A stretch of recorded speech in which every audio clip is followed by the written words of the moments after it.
The business sentiment of Korean manufacturers for July dropped the most in a year, despite the country's policymakers having predicted last week that the economy will pick up steam in the second half of this year. Our Hwang Ji-hye explains.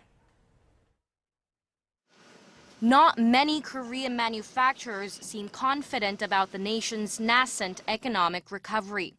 Only days after the government welcomed signs of recovery and promised steps to spur growth, the Bank of Korea said Monday that the business sentiment index for July remained subdued, coming in at 72, down from the 79 tallied a month earlier.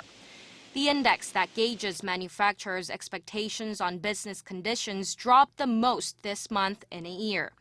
A reading below the benchmark 100 means pessimists outnumber optimists.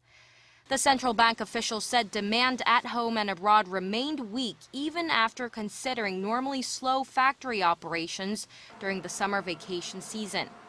The drop in business sentiment comes less than a week after the central bank said the economy grew at the fastest pace in 2 years in the second quarter of this year.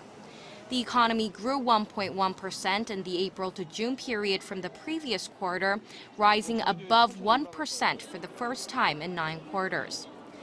Experts attribute the recovery in the second quarter largely to government stimulus measures and stress that weak overseas demand, particularly in China, is weighing on manufacturers' business sentiment. Government policies affect investment, but the most important factor when deciding on investment is the level of demand. Companies will expand investment only when they think their products will sell well, but current conditions are very uncertain. In the face of lackluster global demand, facilities investments declined in the second quarter of this year, reflecting the manufacturer's bleak outlook for the second half of this year. Hwang Ji-hye, Arirang News.